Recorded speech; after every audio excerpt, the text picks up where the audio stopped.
This year, on the 3rd June 2023, is the annual commemoration of the full moon day of Visakha Puja, and we know that it is the day that the Sasada, the Samma Sambuddha, the perfectly self-awakened Buddha, was born, enlightened, and passed away into final Nibbana. So on this occasion, may we practice meditation, make the mind concentrated in a continuous way by having mindfulness, recollection, and sampajanya, clear knowing. We practice having a kammatthana, a meditation method, which is the way to make the mind peaceful. We know the in-breath and the out-breath. With the in-breath, But, and the out-breath, we recite internally Do. This is the method to make our mind peaceful, and then we listen to the Dhamma. When our mind is peaceful and we listen to Dhamma, then we will understand clearly. We contemplate following the content of the Dhamma, and we may see Dhamma and attain to the Dhamma. And in the Buddha's time, there were many laymen and laywomen, and the Sangha, who listened to the Dhamma and gained knowing and saw the Dhamma. So today is the day when the Buddha was enlightened. He used Anapanasati Kammatthana, the in and out breath, as the meditation object. Because when the Buddha was a child of just 7 years old, he sat meditation underneath the rose apple tree. He used Anapanasati as the meditation object and could enter first jhana, mental absorption. And it was amazing that it was in the afternoon, but the shadow of the tree remained directly down. King Suddhodana and the royal relatives paid their homage to a miraculous occurrence. This may have the meaning that the samadhi concentration of the Buddha was firm, solid, and not wavering. It was not leaning to the left or right. It is like the shadow of a tree that does not move following the time. The mind of the Buddha was peaceful and could enter the first jhana. The Buddha was born as a young child, and after being born, walked 7 steps and exclaimed that he was the most supreme in the world, the most superior in the world, the foremost in the world. There was no one who was more superior, foremost, supreme in the world, within the 3 world systems. If this event is seen in terms of Dhamma, it meant that the Buddha would spread the sasana, his dispensation, to the 7 kingdoms in India and Nepal. Before, at that time, it was the rose apple continent. So today is the anniversary of an important day, and we recollect the virtues of the Buddha, starting from when the Buddha had built Parami, his spiritual perfections, for 16 asankhayas, immeasurable amounts of time. In these 16 immeasurables, he had not yet received a prediction from a past Samma Sambuddha.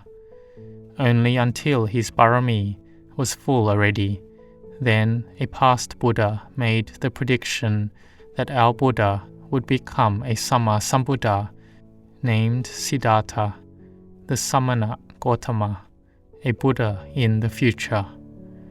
Then our Buddha had to continue to build Parami for another 4 immeasurables and 100,000 kalpas, aeons. And this is not something easy at all. Even 1 immeasurable aeon is so incredibly difficult and troublesome, of which he met an uncountable number of Buddhas. Each Buddha has to build Parami for a long time. We reflect that the Buddha had to go around cycling through birth and death, born and dying, and not just born and dying as a human and Dewa, divine being, but sometimes he had to be born lower than the human realm, in the animal realms, or even hell realms. But even though he was born in a lower realm than humans, but he still built Parami in the realm that he was born into.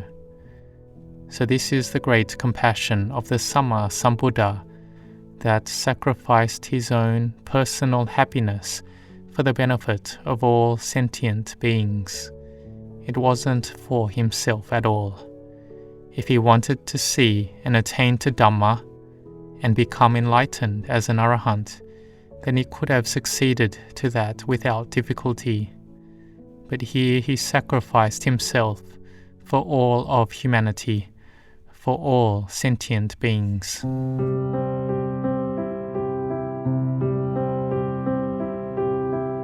We can see that parents have love for their children. They have self-sacrifice to their children. They nurture and care for them, send them to study, to succeed in gaining an education, so that they will be able to support themselves. And this is very difficult and troublesome. Some people don't want to have children at all. But those who have children, many will know deeply of how difficult it is. But the Samma Sambuddha saw that, though it is true that nurturing a child in one life is difficult, but it is very small. The Buddha built Parami to assist and help all sentient beings to be free from suffering, to be free from the cycle of birth and death. This takes the utmost difficulty and trouble. He wanted to help all the Chitta Vijnana, the minds and hearts of sentient beings, because they all have just suffering constantly. So this was the great compassion of the Buddha, that before he could attain to enlightenment, he had to build his Parami. And we come to do a candle circumambulation around the Buddha image in the Uposatha hall, or at home we set up our minds to recollect this important day. We may have had the chance to give alms and undertaken ourselves to keep sila, the moral precepts, at home. At home we may give dana according to our means and faith, with what we have saved up, and then, when it's appropriate, we can give at various monasteries. And we undertake to keep sila. Then we Patipada Puja, give our Dhamma practice as homage to the Samma Sambuddha. We sit meditation and bhavana, develop the mind according to our strength. Some people who have strength can sit for 1 hour, for some 2, 3, or 5 hours. So this way is important.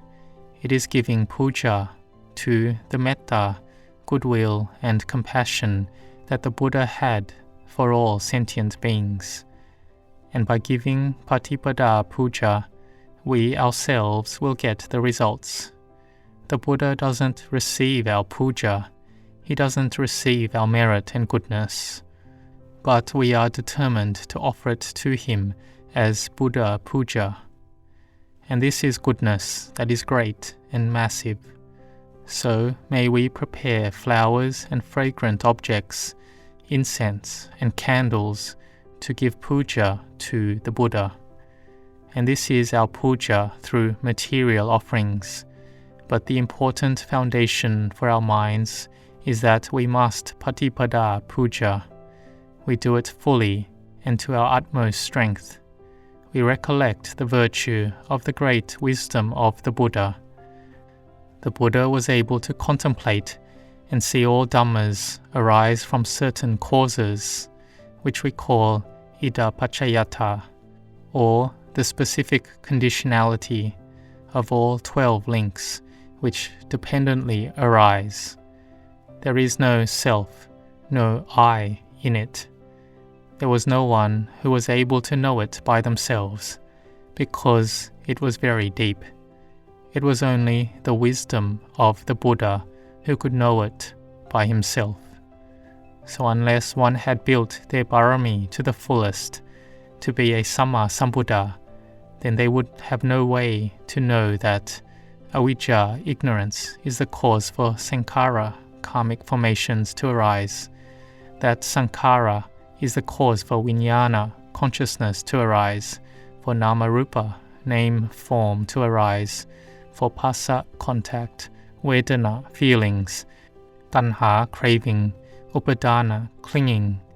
There was just the Sama Sambuddha who knew of it, and he could cut off all the kilesas, the mental defilements, completely. His mind was pure. This is called the virtue of the great purity of the Sama Sambuddha. So we learn from the teachings that whatever has the nature to arise has the nature to cease. Then we will see and know the Dhamma, following the Buddha. Here we see the Buddha in our hearts. So this faith that we have, our effort and diligence, the establishing of mindfulness and making samadhi firm and progressing it to wisdom, these we call as bala, spiritual powers. They are noble virtues that will bring us to see the Dhamma. Seeing these 5 khandhas, the aggregates, as emptiness. The rupa, vedana, sanya, sankhara, vijnana, form, feelings, perceptions, mental formations and sense consciousness, that is, rupa, materiality, and nama, mentality.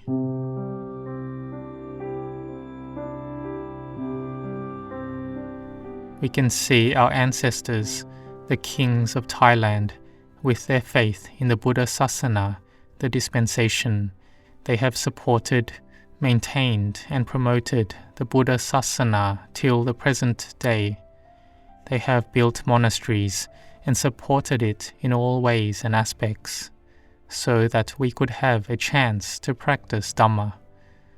So here we can see the virtue of the land, the virtue of the Buddha Sasana, the virtue of the king, and all the lay people of the Buddha Sasana who carried on the faith in the Buddha Sasana from generation to generation until the present day, so that we have a chance to come to the monastery and to listen to the Dhamma.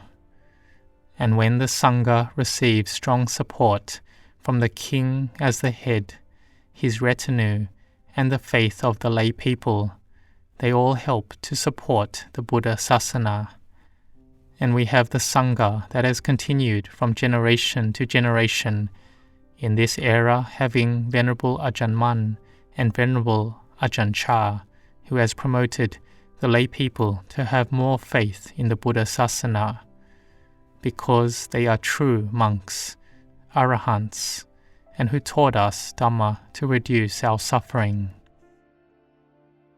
So on the night of Visakha Puja, we have since early morning made merit and offered dana.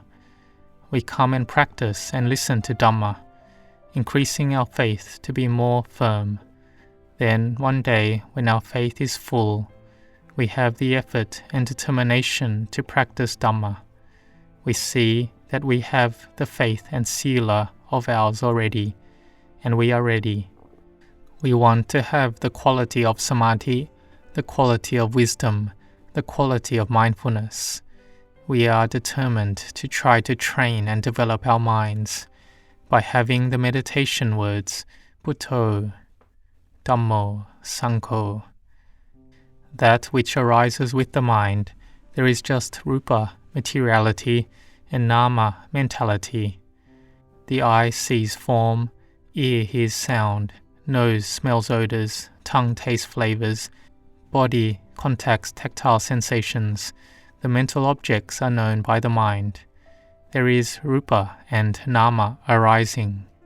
There is rupa, vedana, sanya, sankhara, vijnana that arise, persist and cease. Sanya, memories and perception, arise, persist and cease. Sankhara, mental formations, is the same. The various vijnana, sense consciousness, that arises through the eyes, ears, nose, tongue, body and mind is the same. The happiness and suffering that arises in the heart also arises, persists, and ceases the same. There is nothing that stays at all. We have happiness, we have suffering, it arises and ceases. Whatever we can remember is all about self. Can we see this? Rupa and Nama arise. We say it is a self and an I. It is a cause for suffering to arise. So the Sama Sambuddha has become enlightened, and he was enlightened just to Rupa and Nama being anicca, dukkha, anatta, impermanent, unsatisfactory, and not self. So from the faith we have and the effort that we are determined to put forth, we will see the Dhamma. The Buddha taught for all his 45 years, and all gathered together, there are 84,000 Dhamma teachings. They are about form, feelings, perceptions, mental formations, and sense consciousness, being impermanent, being unsatisfactory, being not self.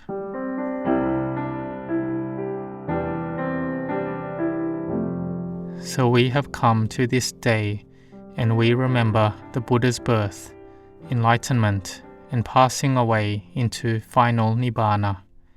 He gave the teaching for us to be established in heedfulness, that all the sankharas, conditioned phenomena, formations, are impermanent. It is like this. Even the Buddha's formations were not permanent. The Buddha had ceased formations, which is anupa, the final cessation of the formations. Form, feelings, perceptions, mental formations, and sense consciousness had completely ceased, with no remainder.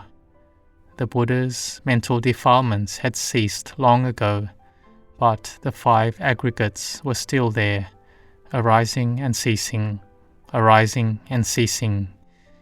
But ultimately, on the day the Buddha attained final nibbana, he gave a teaching to the ascetic Subhadda, who contemplated the Dhamma and attained to becoming the last noble disciple.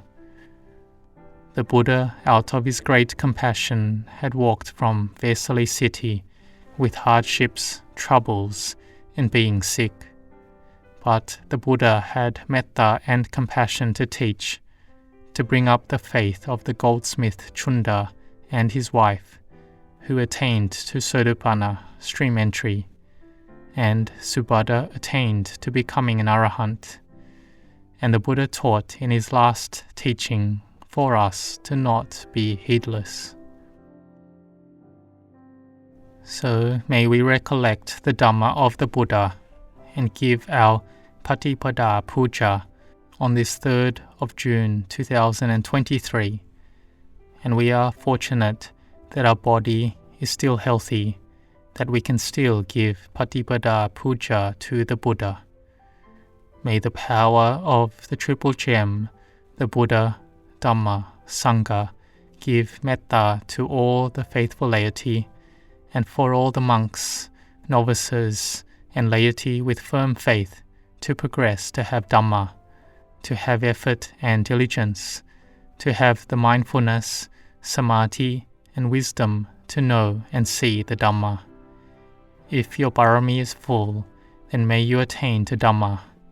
But at the least, in this life, may you see the Dhamma, in order to close off the realms of suffering. Then we won't be born in the lower realms, and be born only as a human and dewa, being born in a human realm without an 8th life. And then we will attain to the state of emptiness, that is, purity, called Nibbana.